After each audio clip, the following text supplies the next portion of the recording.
Hey guys, what's up? What's up? What's up? I'm here again. Yeah, I'm your boy, King, the king himself, and I'm welcoming you in another exotic style to G Dynamic TV. Has been the week, and let me say happy weekend in advance. How's everything going on with us? I hope we are good. And how's everything? Please, if you are new on this channel, do it to click on the notification bell. I promise you don't even want to miss out on any of our fresh updates. We have a lot of fresh updates for you, and I know you don't want to miss out. Please do it to also click on the subscription button. This is still about the OAU Palava. OAU it is crazy. So you can't fault protesting if Indigenes. It is, you know, to be frank, it's actually crazy. It's crazy to some extent. Like, this is not about indigene or it is not indigenous. It is by vote. And this school is a school owned by the federal government. So I'm still in shock. I'm surprised why they're doing this. Now it's coming from our prestigious Wale Soyinka, a professor. Professor Wale Soyinka, Baba. Mommy, I just like in here. And I in here, I just like Afro style.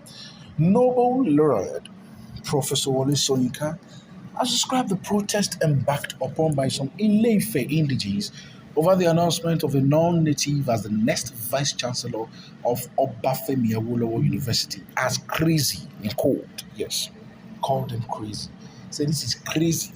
Soyinka, a former lecturer at OAU, spoke at a lecture titled "The Politics of Black Intellectual and Creativity" at the University of Pennsylvania, the United States, which was the first of the newly inaugurated distinguished lecture series in African studies.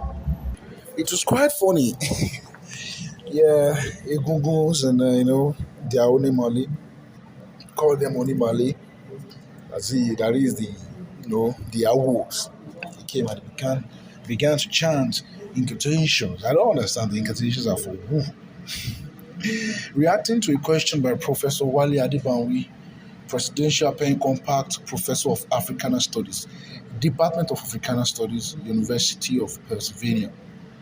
Soyinka said he is shocked over the incessant kidnappings, ritual killings, and violence that have become the order of the day in Nigeria. Asked to express his reaction to the agitations that the next Vice Chancellor of the Obafemi Awolowo University must be an indigene of its host city, Soyinka faulted the protesters. He said, "And if a person wrote me and say, 'Look at these people disgracing us,' I told them to go there and disgrace them. You are an Ife person. You should be in the front line."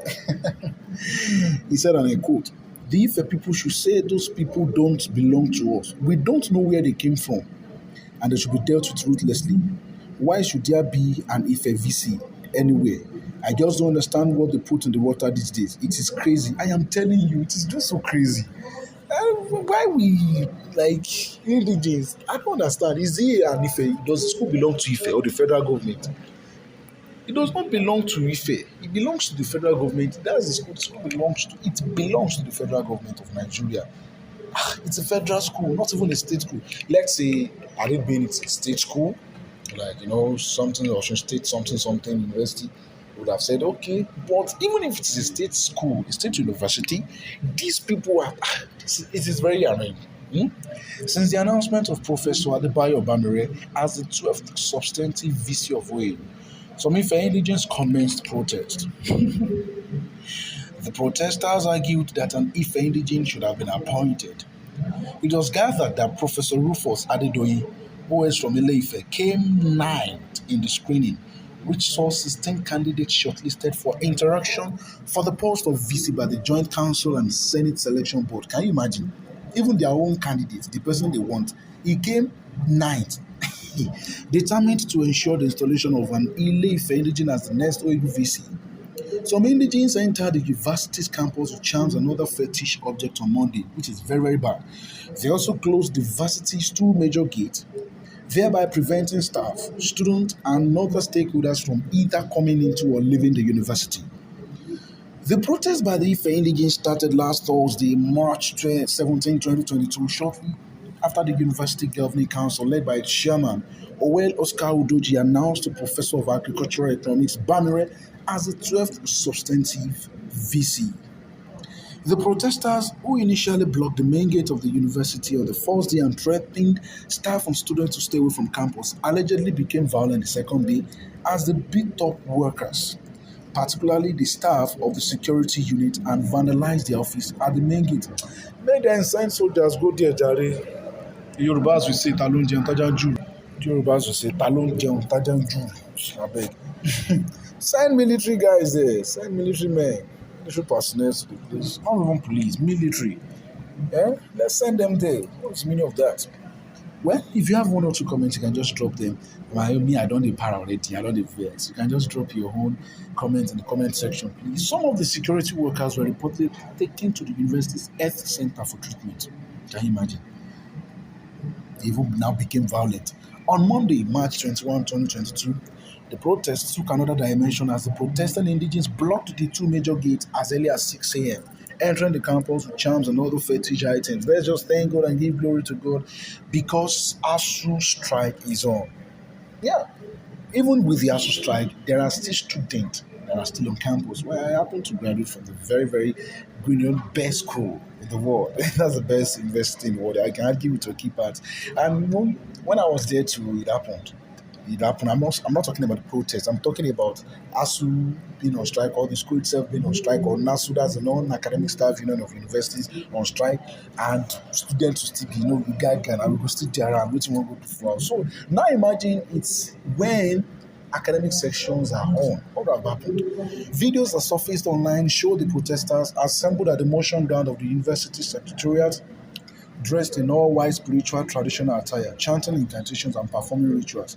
The Oni of Ife, Obadiah Yogunwusi, cautioned the protesting Indigenes and residents of the town to be lawful, saying protests were a legitimate right and a way to pass messages of dissatisfaction across to relevant authorities. At the end of the interaction, the sealed envelopes were opened one after the other and announced all the members. The score sheets were thereafter passed around for citing. Then the scores of the candidates were collated with Microsoft Excel and ranked from the highest to the lowest. The candidate with the highest score was eventually announced as the Vice Chancellor by the Governing Council. For the avoidance of doubt, no member of the board had full knowledge of each candidate's score before the final collation at the end of the interaction. Can you just imagine? The university hereby affirms that due processes were followed and merit was the basis for the appointment of the new Vice Chancellor. OAU said in a statement by its spokesperson, Abiodun Olorewaju, on Monday. Do you know what's in the border me about this thing? They say, this Bamire is from Osun State, though. Like, he's from Osun State, not just from Ife. But I don't understand. Well, something should be done. That's what I know. And something will be done. If you continue to do like this, it's in the hands of the federal government. Thank you very much. My name is Kia Henji. Always listen, subscribe to G Dynamic TV.